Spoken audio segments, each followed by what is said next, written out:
તો આપણે આ પ્રથમ કાર્યશાળા જે 15 અને 16 જુલાઈએ યોજવામાં આવી, બરોબર.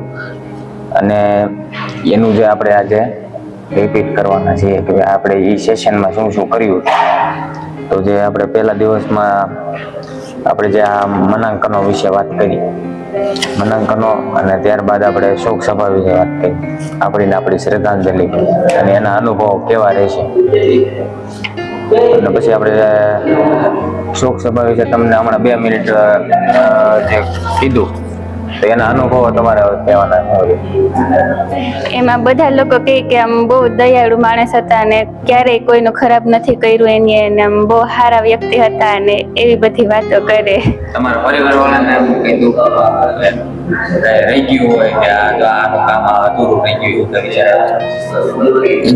પરિવારને ખૂબ દુઃખ થયું હોય એવા વિચારો આવતા હતા, અને ઘરના બધા દુઃખી હતા બહુ જ, કે ખરેખર એવું બધા વિચારતા કે આની ઉંમર નથી અને વ્યક્તિ પણ સારો હતો, કે કોઈ દિવસ ખરાબ નથી કર્યું, કોઈ દિવસ ક્યાંય કોઈ જગ્યાએ બગાડ્યું નથી આ વ્યક્તિએ.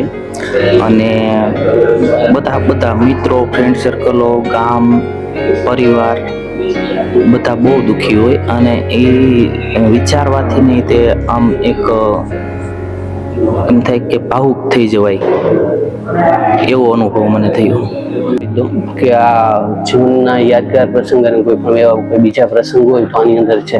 કે યાદગાર પ્રસંગની અંદર મેં તમને વાત કરી દીધી હતી કે ભાઈ કોલેજ લાઈફના છે, અથવા તો આપણે જે બાળપણના જેવા સારા શું કહેવાય કે સારી મેમરી છે, આ સારી મુમેન્ટ હોય એનું છે. કે મુમેન્ટની અંદર તમે માનો કે જ્યારે આપણે બાળપણમાં હતા ત્યારે આપણે રમવા મળતું, કંઈ ટેન્શન નહોતું, પ્લસમાં શું કહેવાય ટેન્શન ફ્રી લાઈફ હતી. અને અત્યારનું એવું છે કે અત્યારે આપણે ટૂંકમાં મેચ્યોર થયા ત્યારથી આપણે ટૂંકમાં લાઈફની અંદર આપણને બધા અમુક એવા ટેન્શન હોય કે ભાઈ જીવન રહેવું હોય એટલે એ વસ્તુ આપણે કરવી જ પડે. એક તો થોડુંક આપણે શું કામ મળીએ છીએ એ આમ ક્લેરિટી ખરી કોઈ કહેશે? અગાઉ તમે માનો કે વાંચ્યું એ સંદર્ભ હોય કે પછી આજે અહીંયા આવવાનો સંદર્ભ હોય, તો મુખ્ય ઉદ્દેશ શું છે કે આપણે આવું કરીએ છીએ? 17 જુલાઈ જે આપણે સેશન રાખેલો હતો એના વિશે અમે અમારી ટીમમાં ચર્ચાઓ કરી, જેમાં ખાસ તો મને બહુ કંઈ એટલું યાદ નહોતું, પણ આપણે જે શ્રદ્ધાંજલિ ને એના વિશે શરદભાઈ અને આ વનિતાબેનને બંનેની એક્ટિવિટીઝ કરાવી હતી મેં, કે ભાઈ આપણે 10 મિનિટ તમે વિચારો કે તમારું અવસાન થયું છે અને તમારા પરિવારને શું દુઃખ પહોંચે છે, તમારા ફ્રેન્ડ સર્કલમાં શું એની અસર થાય છે, અને ગામજનો જે છે તે તમારા વિશે શું વિચારે છે, શું બોલે છે, આની ચર્ચા કરી હતી. પછી આ બ્રાહ્મણની વાત કરી હતી કે ભાઈ ગાયનું ઓલા ભેંસનું કીધું એ રીતે કે ભાઈ આ કોઈ કે તરત જ માની લે એ છે. પછી ગયા સેશનમાં સૌ પ્રથમ તો પહેલા જે ચર્ચા થઈ હતી, સિદ્ધાંતો ઉપર ચર્ચા થઈ હતી, એની ઉપર ચર્ચા કરવામાં આવી. પછી આવ્યું હતું મનાકન. મનાકન એટલે શું? તો કે જે કોઈ વ્યક્તિ સાથે તમે ચર્ચા કરો છો, અથવા ફોન અથવા રૂબરૂ એ ગયા પછીની જે કાંઈ ચર્ચા થાય તેને મનાકન કહેવાય. એ ઉપર પણ ચર્ચા કરવામાં આવી હતી ગયા સેશનમાં. આમ તો ગયા સેશનમાં એક દિવસ હાજરી આપી હતી, એટલે શીખવાની ઉપરની જે વાતો હતી કે કોઈને શીખવી શકતું નથી, માત્ર શીખી શકે છે. તો કોઈને પોતાને શીખવામાં ઉત્સાહ છે તો એ શીખી શકે છે, બાકી આપણે ધારીએ તો કોઈને શીખવી શકતા નથી. અને એક વાત એ હતી કે શીખવું એ જીવનની સતત ચાલતી પ્રક્રિયા છે. એટલે કોઈ પણ જગ્યાએ જાઓ, જીવનમાં આગળ વધો, એ શીખવું એ સતત ચાલતી પ્રક્રિયા જ છે. ગમે ત્યાં આપણે જઈએ તો કંઈક ને કંઈક નવું શીખતા હોય. અને જે આ વાત કરી હતી કે અલગ અલગ પ્રકારની તસવીરો આપી અને બધા અલગ અલગ પ્રકારે વિચાર્યું કે આમાં ગઢી સ્ત્રી દેખાય છે, કોઈ કીધું જુવાન સ્ત્રી દેખાય છે. તો આ પ્રકારે અલગ અલગ જોવાની બધાની દ્રષ્ટિઓ ઉપર પણ વાત કરવામાં આવી.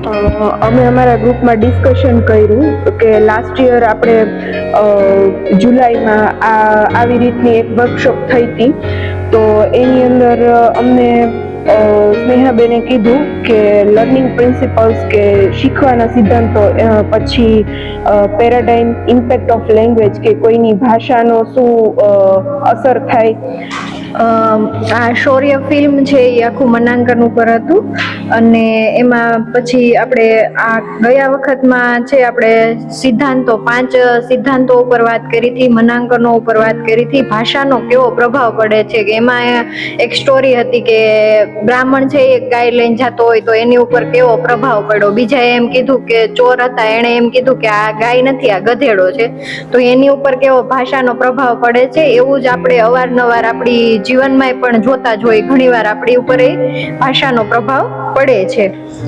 ગયા વખતે શરૂઆતમાં આપણું સપનું ને યાદગાર પ્રસંગ કે એવો કેવો પ્રસંગ હતો કે જ્યારે તમે આમ પહેલી વાર આમ ખડખડાટ હસી પડ્યા હોય કે રડી પડ્યા હોય ખુશીથી, અને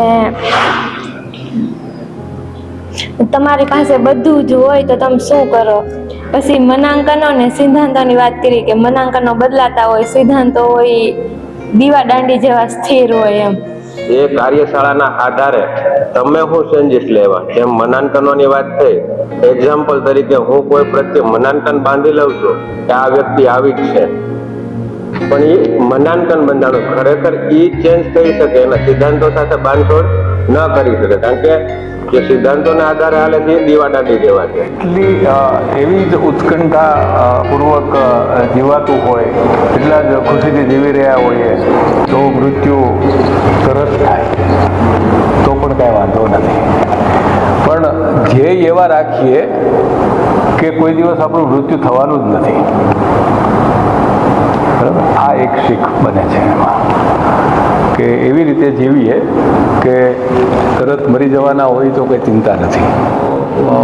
આ ખાસ ટોપિક છે.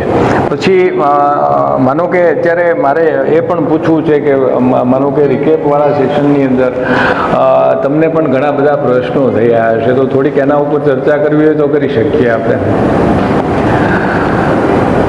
ઇનકેસ માનો કે કોઈ વસ્તુને ઊંડાણપૂર્વક કંઈ સમજવાની વાત હોય, ભાઈ શીખવાના સિદ્ધાંતોની અંદર કંઈ પછું એવું લાગતું હોય કે ભાઈ આ બરાબર નથી, તો પેરાડિમની વાત કરીએ આપણે તો એના ઉપર આપણા મૃત્યુને જોઈને આપણે જે રીતે વિચારીએ છીએ એની અંદર કાંઈ કોઈ પ્રશ્નો હોય તો એના ઉપર થોડીક વાત કરીએ અને પછી આપણે સ્ટાર્ટ કરીએ કે આપણી જે લીડરશિપ છે એ આપણા દ્રષ્ટિકોણ સાથે ક્યાં મેચ થાય છે, આગેવાની આપણી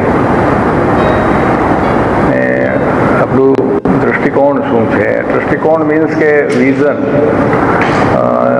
લાઈફનું વિઝન કે ભાઈ હું આ જોઈ રહ્યો છું. સ્વપ્નની વાત કરું તો ક્યારેક આમ સપના બદલાતા હોય.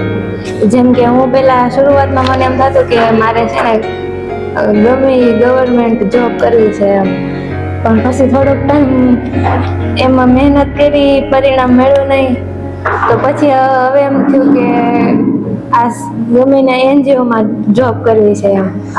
એમાં કદાચ એવું લાગે કે આમાં સફળતા નથી મળે એમ, તો બીજો વિચાર મગજમાં આવે એમ. તો લીડર અને મેનેજમેન્ટ આમાં મારામાં તો લીડરશીપ ગુણ મને તો દેખાતો નથી, પણ આપણે લીડર હું એમ કહું કે ભાઈ લીડર આપણે કેવો હોવો જોઈએ. તો એક ઉદાહરણથી હું તમને સમજાવું કે ભાઈ આ મારા ખીચામાં એક આ પેન પડી છે, બરોબર. હવે આજે આનું કેપ છે એ બહાર દેખાય છે, હું આને લીડર માનું છું, બરોબર. દેખાય છે કોણ? જ્યારે રાઈટ કરવાનું થાય તો ઉપર હશે લીડર, આ લખે છે, બરોબર. બધું કામ આની પાસે કરાવે છે. ઉપર દેખાય છે કોણ? આ લીડર. ખીચામાં પછી ફરીથી જાય છે તો બહાર કોણ દેખાય છે? આ લીડર, બરોબર. ટીમની પાસે કામ કરાવેલું છે તો ટીમ વર્ક અને જે લીડર છે એની લીડરશીપ એ એક મુખ્ય છે, બરોબર. તો લીડર એવો હોવો જોઈએ કે પ્રભાવ એનો પડવો જોઈએ. મારું માનવું એવું છે કે સપનાઓ સમય જતાં બદલાતા જ હોય છે બધાને. અમુક સમય અમુક સપના જોતા હોય કે મારે આ કરવું છે તે કરવું છે, પણ સમય જેમ જતો જાય, ઉંમર જેમ જતી જાય તેમ સપનાઓ પણ બદલાય છે. અને મારું બીજું એક માનવું એવું છે કે તમે કોઈ પણ ક્ષેત્રમાં જાઓ, કોઈ પણ જોબ કરો, બિઝનેસ કરો, કોઈ પણ વસ્તુ વગેરે વગેરે, પણ જો તમે કોઈ પણ કાર્ય નિષ્ઠાપૂર્વક કરશો તો તમે 100% સફળ થશો. લીડરશિપનું તો મારું માનવું એવું છે કે કોઈ પણ પ્રોગ્રામ હોય કે કોઈ પણ ક્ષેત્રમાં જે તે ટીમ લીડર હોય, બરાબર, એ પોતે પેલા ખુદ અનુભવી હોવો જોઈએ જે તે ફિલ્ડનો, બરાબર. તો જે બીજા એની નીચે જે કામ કરતા છે એના ટીમ એને સારી રીતે ગાઈડ કરી શકે. પોતાને જ જો અનુભવ ન હોય કે વસ્તુનો અને ટીમને ડાયરેક્શન આપે કે તમારે આ વસ્તુ કરવી જોઈએ, આમ કરવું જોઈએ, ન કરવું જોઈએ, બરાબર, તો એ ટીમ લીડર તરીકે પોતે ટૂંકમાં એ કેપેબલ વ્યક્તિ નથી, કારણ કે એને પોતાને ખુદને ખબર નથી કે ભાઈ ફિલ્ડ છે કે કોઈ પણ ક્ષેત્રમાં અનુભવ જ નથી અને બીજાને ખાલી એમ કહે કે તમારે આ વસ્તુ કરવી જોઈએ. અનુભવ વગર કોઈ કઈ વસ્તુ શક્ય નથી. સ્વપ્નની વાત કરું તો આ સ્વપ્ન કેવું હોય છે કે એકવાર કોઈ આપણે સ્વપ્ન વિચારીએ તો એ સ્વપ્ન જ્યારે વિચારે ને ત્યારે પછી એના માટે કામ કરવું જોઈએ. કે આપણે સ્વપ્ન વિચારીને પછી એ છોડી દીધું તો એ ડ્રીમ કામનું નથી, કારણ કે ડ્રીમ જે વિચારી એની પછી ટૂંકમાં આપણે કોઈ પણ ડ્રીમ વિચાર્યું છે તો એની પાછળ મહેનત કરવી જોઈએ. મહેનત કરીએ ને ત્યારે ડ્રીમ પૂરું થાય, એમને કોઈ વસ્તુ થતી નથી. માનો કે લીડરશિપમાં માનો કે હું ટાઈમ લાઈનમાં છું, સવારે 8 વાગે ઉઠી મારામાં બેસવાની કેપેસિટી છે તો બીજા વ્યક્તિને હું કહી શકું ભાઈ તમે મારા ટીમ મેમ્બર અથવા કોઈ પણ લીડરશિપના ગુણ હોય તો કરવા તત્પર રહ્યો. એવી જ રીતે સેનાપતિ હોય ને એ ખુદ તલવાર લઈને જાય ને તો પાછળ સેના આવે. એવી જ રીતે ખુદ કોઈ પણ કામ કરવાની તૈયારી રાખો છો તમે તો બીજા પાસેથી આશા રાખી શકો. આ નેતૃત્વ કરવાની પ્રક્રિયામાં એક છે, ખાલી ઓર્ડર આપવા મહત્વના નથી. લીડર ઉપર જે ચર્ચા ચાલી રહી છે, લીડર એટલે શું એમ ટૂંકમાં માની લો હું પોતે લીડર છું, ફાર્મર લીડર છું, બરોબર. ફાર્મર મારી સાથે, હું ફાર્મર સાથે કામ કરું છું, તેના કેવા કેવા પ્રકારના ગુણ હોવા જોઈએ જે મારી દ્રષ્ટિએ હું રજૂઆત કરું છું. એમાં પહેલી તો શું આવે તો કે ડિસિપ્લિન આવે, ડિસિપ્લિન મહત્વની, બરોબર. પછીની નેક્સ્ટ આવે છે ડેડિકેશન, કે સમર્પણ પૂરેપૂરું હોવું જોઈએ. જે કામ સાથે તમે જોડાયેલા છો તે કામમાં પૂરેપૂરું સમર્પણ હશે તો જ તમારી લીડરશિપમાં ગ્રોથ થશે, બાકી ગ્રોથ ન થઈ શકે. બાકી ચાલ્યા કરે બધું પણ ગ્રોથ ન થાય. આમ તો જે નેતૃત્વ અને સ્વપ્નવાળી વાત છે તો આમ તો એકબીજા સાથે જોડાયેલા ઉપર કોઈ પણ સ્વપ્ન આપણે જોઈ રહ્યા હોય એ કામને લઈને હોય, જીવનને લઈને હોય, આપણા પરિવારને લઈને હોય, તો કોઈ પણ આપણે કોઈ બાબત છે એને સાકાર કરવા માગીએ તો આપણે નેતૃત્વ કરવું પડે. માનો કે હું મારા પરિવારને સુખી પરિવાર બનાવવા માગું છું, એને આગળ લઈ જવા માગું છું, તો મારે એ પ્રકારનું નેતૃત્વ કરવું પડે કે ઘરમાં જેટલા સભ્યો રહેલા છે એને સમાનતા મળે, સમાન હક મળે, કોઈ દુઃખી ન થાય. તો આ બધી બાબતો સાકાર કરવા માટે મારે કયા કયા કામ હાથ ધરવા પડે તો એ પણ મારે આઈડેન્ટિફાઈ કરીને રાખવું પડે. જે લીડરશીપ છે એમાં જે વ્યક્તિ એઝ અ લીડર કામ કરતું હોય એને તો પહેલાં એ ભૂલી જવું જોઈએ કે હું લીડર, તો એ આગળ બીજા વ્યક્તિ સાથે કામ કરી શકે. અને જે બીજા કોઈને સપોઝ કામ એ બતાવે છે તો પહેલાં એ કામ કરવાની તૈયારી પોતાનામાં હોવી જોઈએ અને 80% કામ એ પોતે કરતો હોવો જોઈએ, પછી એને બીજા કોઈને કહી શકાય કે તમે આ કામ કરો. સ્વપ્ન, ડ્રીમ, તો એક વસ્તુ હું કહું કે બધા સપના જોતા જ હોય કે ભાઈ હા મારી લાઈફ આવી હોય કે મારે કંઈક આવું કરવું. તો જેમ વનિતાબેને કીધું ને કે ભાઈ એમણે ટ્રાય કરી હતી એમ કે ગવર્મેન્ટ માટે, પણ પછી એમણે ટ્રાય કરી કંઈ સક્સેસ ન મળી તો એમણે પોતાનું ડ્રીમ ચેન્જ કરી નાખ્યું. તો હું તો એવું કહેવા માંગીશ કે અગર ખુદ સે નહીં હારે તો જીત નિશ્ચિત હૈ. આ વસ્તુ તો છે કે ભાઈ તમે તમારાથી જ્યારે હારી જાઓ ને તો એમ કહેવાય કે ભાઈ યુનિવર્સ છે ને એ એમ નથી કહેતા ઓલું કંઈક અગર કિસી ચીज़ को बड़ी शिद्दत से चाहो तो पूरी कायनात उसे तुम्हें मिलाने की कोशिश में लग जाती है. અને એ વસ્તુ છે જ કે ભાઈ આપણે યુનિવર્સ પાસેથી જે માંગીએ ને એ મળે. તો એ વસ્તુ તો પોસિબલ છે જ કે તમે ચાહે એ ભલે ગવર્મેન્ટ જોબ હોય કે ગવર્મેન્ટ જોબ ના પણ હોય કે કોઈ NGOમાં હોય એ વસ્તુ તો છે જ કે ભાઈ તમે નિશ્ચય કરો ને એક વસ્તુ નક્કી કરો ને તો એ આપણું ડ્રીમ થાય જ એમ. અને લીડરશીપનું તો એવું કે ભાઈ પણ કદાચ હું એવું કહું કે એક લિસનિંગ ક્વોલિટી તમારામાં હોવી જોઈએ. તમે તમારી ટીમને સાંભળો, તમે ડિસિઝન લ્યો. બીકોઝ મેં સરનું જોયું છે કે સર આપણી સંસ્થાના લીડર છે અને સરનું તો ક્યારેક આપણે સરનું આમ કરીને સાંભળવું પડે. એટલે એવું જરૂરી નથી કે ભાઈ જે જોર જોરથી બોલી શકે એ જ લીડર બની શકે એમ. લીડરશિપમાં મારું એવું માનવું છે કે કોઈ પણ લીડર હોય ને તો પહેલા એક ગમે એ વાત હોય પહેલા પોતે સમજે અને પછી બીજાને સમજાવવાની ટ્રાય કરે. મતલબ એવું હોઈ શકે કે પહેલા પોતાનું સમજવું જરૂરી છે, પોતે સમજી લે પછી બીજાને સમજાવે તો સમજી શકે. જો પોતે સમજે નહીં અને બીજાને સમજાવવા જાય તો સામેવાળું સમજવાનું નથી, ગમે એ કરો તમે. એટલે અને બીજી એક સમર્પણની છે, લીડરમાં સમર્પણ હોવું જોઈએ, સાંભળવાની, બીજાને સાંભળવું શકે એવી એનામાં શક્તિ હોવી જોઈએ, પોઝિટિવ વેમાં જાય એવી શક્તિ હોવી જોઈએ. આ બધા લીડરશિપના ગુણ છે. પડી છે કારણ કે ઘણી વાર શું હોય કે મારું શું સ્વપ્ન છે એ એક્સપ્લેન કરવું અઘરું લાગ્યું બધાને. લાગ્યું ને? એક વાર્તા વાંચું. એક વખત એક જંગલમાંથી પોતાના ઠેકાણા તરફ જતું ગાયનું બચ્ચું ભૂલું પડી ગયું. આ ગભરાયેલું અબુધ પ્રાણી કેટલી વાર ટેકરીઓ ઉપર નીચે ફરીને છેવટે પોતાના ઠેકાણે પહોંચ્યું. બીજે દિવસે તે જ રસ્તા પરથી એક કૂતરો પસાર થયો. તેણે ઝાડીઓમાં કચડાયેલા પાંદડા વગેરે જોયા અને તેણે પણ જંગલ પાર કરવા માટે એ જ રસ્તાનો ઉપયોગ કર્યો જે રસ્તા પરથી ગાયનું બચ્ચું ગયું હતું. ત્રીજે દિવસે ત્યાંથી ઘેટા બકરાનું એક ટોળું પસાર થયું. શરૂઆતના ઘેટાઓએ પણ આ નવી પગદંડી જોઈ અને તેઓએ પણ એ રસ્તે દેખીતી રીતે આસાન હોવાથી તેને પસંદ કર્યો. આખું ટોળું તે પગદંડી પરથી પસાર થયું એટલે એ પગદંડી હવે રસ્તાનો જ આકાર ધારણ કરી લીધો.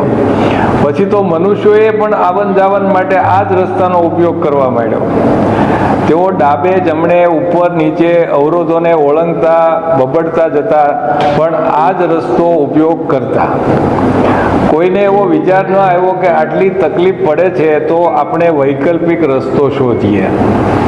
આટલા ઘનિષ્ઠ ઉપયોગ પછી સૌ હવે આ જ રસ્તાનો ઉપયોગ કરતા. જંગલ ઓળંગવા માટે ખરેખર 30 મિનિટની જગ્યાએ પેલા ગાયના બચ્ચાના ઉધામાના કારણે બનેલા આ રસ્તા દ્વારા જંગલ ઓળંગવામાં પૂરા 3 કલાક લાગતા હતા. વર્ષો વીતી ગયા અને જેમ જેમ બાજુના ગામની વસ્તી વધતી ગઈ તેમ આ રસ્તો છેવટે ગામની મુખ્ય શેરી બની ગયો. વળી દાયકાઓ વીત્યા અને આખા ગામનું શહેરીકરણ થયું ત્યારે તે શહેરનો મુખ્ય માર્ગ બની ગયો. આજે પણ શહેરના આ રસ્તા પરથી પસાર થતા વાહનોના ચાલકો ટ્રાફિક જામ અને ખરાબ રસ્તાની ફરિયાદ કરે છે. રસ્તાની આ સમગ્ર કહાણી દરમિયાન વૃદ્ધ અને શાણું જંગલ ખડખડાટ હસતું રહ્યું. તેને એ સમજાતું જ નથી કે મનુષ્યો એક બની ગયેલા રસ્તાને આવા આંધળુકિયા કરી કેવી રીતે સ્વીકારી લે છે અને આ શા માટે એમ પૂછતા નથી કે આ રસ્તો એ ખરેખર શ્રેષ્ઠ પસંદગી છે કે કેમ. કે માનો કે ગાયનું બધું ભૂલું પડ્યું ને એને એક રસ્તેથી પહોંચ્યું, બરાબર છે, તો એ જ રસ્તા ઉપર માનો કે ગાર્ડન ચાલ્યા, પછી કેડી થઈ ગઈ, રસ્તો થયો, પછી માનો કે શહેરીકરણ થયું તો મુખ્ય માર્ગ પણ બની ગયો. તો ઘણીવાર મોટા ભાગે આવી બધી ઘટનાઓ બનતી હોય છે. એટલે અહીંયા આપણે થોડુંક એ સમજવાનો પ્રયત્ન કરવો હતો કે બધી વાતો ચાલી તો મોટા ભાગે એ જ રસ્તા ઉપર ચાલી. ક્યાંય એ જોવાનો પ્રયત્ન ન થયો કે એક્ઝેક્ટ આપણે શું વિચારી રહ્યા છીએ, આપણું માનો કે આપણો પથ કયો છે, જે પથ ઉપર જવાનું છે એ પથ એક્ઝેક્ટ ક્લિયર નથી અને મારી કારને ટક્કર મારે છે અને ભયંકર અકસ્માત થાય છે. આ અકસ્માતમાં મારા બંને પગ જતા રહે છે. આ માટે જવાબદાર કોણ? કે જો એ કીડી મરી ગઈ ને આપણે કીડી કે હાથ કીડી મરી ગઈ જો તે કઈ નથી કર્યું એમ. એટલે નાના છોકરાનું જે મોટું થાય ને ત્યાં સુધી એની માઇન્ડસેટ જ એ કોકના લીધે થાય છે. ઘણા સમયથી કાર ચલાવું છું, કદાચ માની લઈએ એવું જ હોય તો જ હું હાઈવે ઉપર નીકળ્યો હોઉં, બરાબર છે. અને પહેલી દ્રષ્ટિએ દર્શના એવું જ લાગે ને કે ભાઈ ટ્રકવાળાનો જ વાંક છે, પણ સપનાએ જે આપણને સમજાવ્યું એના ઉપરથી એવું લાગે છે કે વાંક મારો છે. પણ એક્ઝેક્ટલી થાય છે એવું કે હું છે ને મારી સાથે કોઈ પણ પ્રકારનું વર્તન કોઈ લોકો કરી રહ્યા હોય એના માટે હું જવાબદાર છું. કોઈ મને ગાળો દે છે ને તો એ ગાળો દેવા માટે મેં જ એને પ્રેર્યો છે. કોઈ લાફો મારે છે ને તો લાફો મારવા માટે મેં જ એને પ્રેરણા આપી છે. બહુ ઊંડાણપૂર્વક જ્યારે વિચારશો ને ત્યારે આપણને એ સત્ય સમજાશે. પણ ઘણી વખત એવું થાય કે અહીંયા તો ટ્રકને જવાબદાર સમજીએ છીએ આપણે, ટ્રકના ડ્રાઈવર. બહુ સીધી વાત છે, કોઈ મારશે આપણને તો આપણે એને જવાબદાર ગણશું ને. પણ જ્યારે પ્રોએક્ટિવલી જ્યારે જશું ને ત્યારે ખબર પડશે. ઘણી વખત રેર કેસમાં કોઈ વસ્તુ બનતી હોય અપવાદરૂપ કિસ્સામાં કે ભૂલથી કદાચ કોક આપણને મારી લે છે કે બીજાને મારવાનો હોય, કૌશિકભાઈને મારવા ગયા અને આપણને લાફો મારી.